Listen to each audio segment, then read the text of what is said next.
in ka badan 1,000 qoys oo haween caruur iyo dad waayeel oo jilicsan oo ay saameyn ku yeelatay abaartii sanadkii hore ka dhacday Somaliland ayaa iskugu soo ururay deegaanka Ceeldheere oo ka tirsan degmada Gabagabo ee gobolka Togdheer. dadkan ay ku ciirtay abaartu ayaa cid kasta oo wadanaya iyo caalamkaba ka codsaday inay caawiyaan isla markaana ka kaalmeeyaan dhanka cuntada iyo biyaha. dadkan jilicsan oo xaaladooda u kurgalay telefishinka Kalsan oo booqday deegaankaasi ayaa xukuumadda ku dhaleelay waxtar la'aan waxaana ugu baaqan dawladda inay sida ugu dhaqsaha badan ula soo gaadhaan qalabka beeraha si ay ugu tabacdaan wax soo saarka dhanka beeraha. anfacada dadkaas waa xiriir liita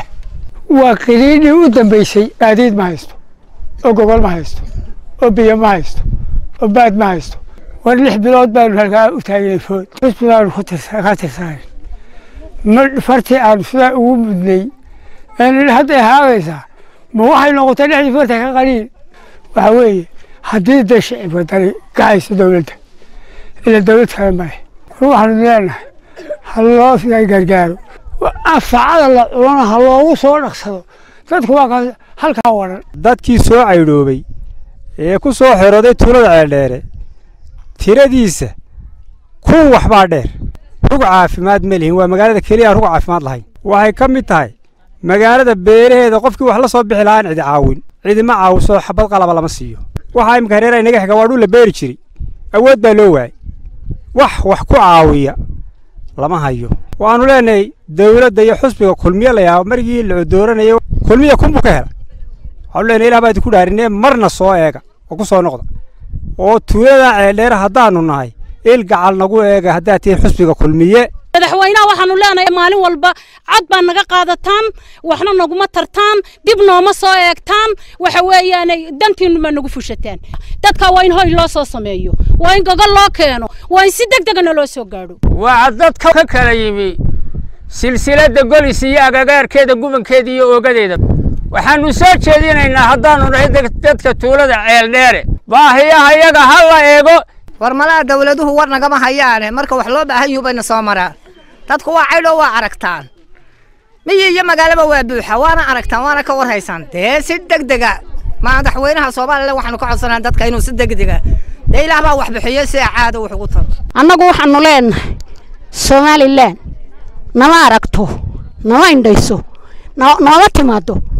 dadka aragtaan halqiyoon ka aragtaan xooli way ka bixeen halkii awrkoodu ku baxay halkii arigoodu ku baxay halkii gaaloodu ku baxay ayaa lagaga yimi aqaladii wanaagsanaa waxa soo hooya waxaanu idin leenahay walaalayaal hana la eego waxaanu ka codsanaynaa